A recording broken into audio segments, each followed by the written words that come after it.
So those of you who may have seen my last video know that I was asking for a little help determining which end of this painting was the actual top. And after all of the votes were tallied, this was the winning direction. So it will hang on the wall just like that.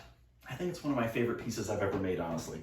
I just love it. Just love it. So a friend of mine asked me, how do you come up with the colors that you're going to use in a particular painting? And honestly, I am inspired by an artist named Rinska Dauna. Look her up, she's amazing. Her color combinations, the techniques that she uses, they're all winners. Every single video that she puts out is amazing. So the inspiration for this particular painting that I'm going to show you how I made today came from me. I inspired myself because I made this painting a couple of months ago. And I just loved the way that that turned out. A friend of mine said, oh, it looks like a seahorse with the eye and the snout and the kind of the S-shaped body. And I thought maybe I can recreate this painting using the exact same color scheme, but a slightly different technique. Here's how I made this one. All right, here we go. Big blue background.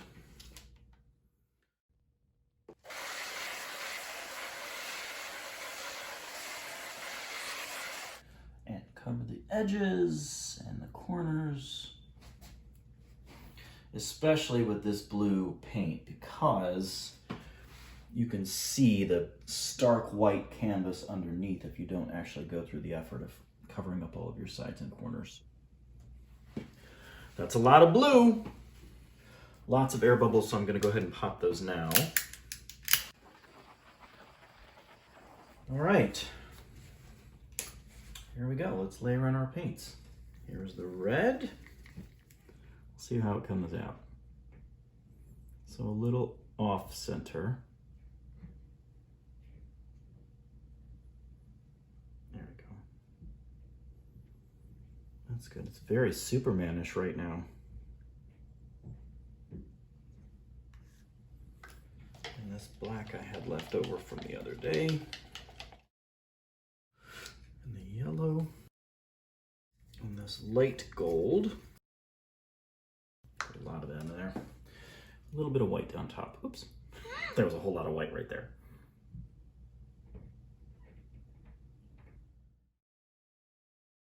Here we go.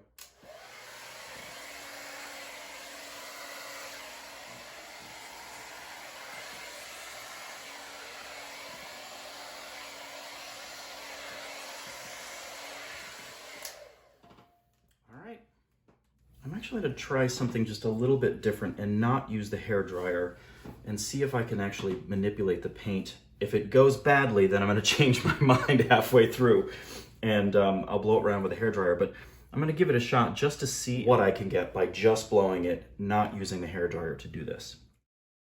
Unfortunately, you are going to see a lot of the back of my head in this video, or rather the front of my Harvard hat. No, I didn't go to Harvard. You probably knew that already, though.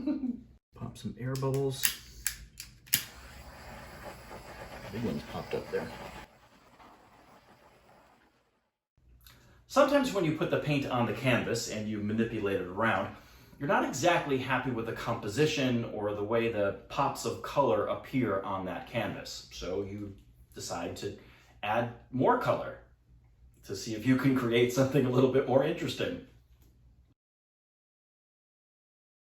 And then you realize that you didn't add the right colors, so you just add more colors.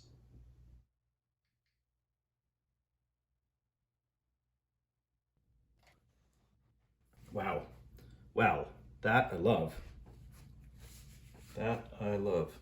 Once you find a color combination that you really like, you can try to add that exact same color combination to a different section of the painting that you may not necessarily care for, in hopes that it will turn out exactly the same as the first one. But that is literally never going to happen, because it never happens twice the same way. It just doesn't. That's how this kind of painting works. That blue really makes everything just really vibrant. Maybe I'll try a little bit of it here too. Maybe just the yellow and the gold. And then you get greedy. And then you realize you didn't add enough contrasting colors.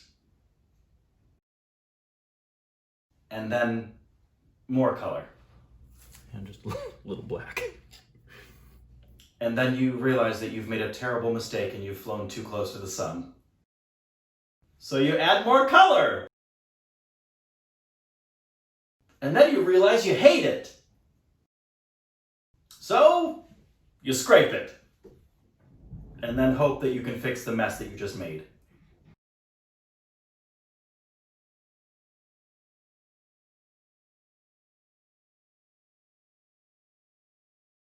And eventually, with a ton more work and a million adjustments, you land on something you really like.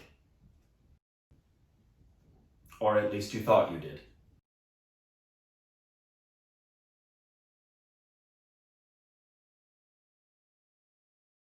And then you ruin it.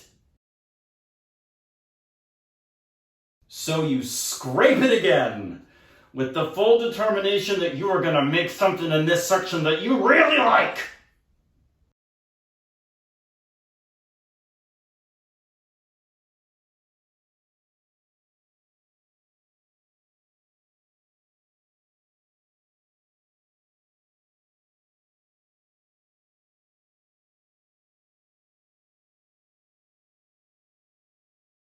And then, finally, you realized that you're finished. This painting took almost 1 full hour to complete, start to finish. This painting took about 10 minutes. Sometimes you get lucky, and sometimes you gotta work for it. Thanks for watching. I'll see you in the next video.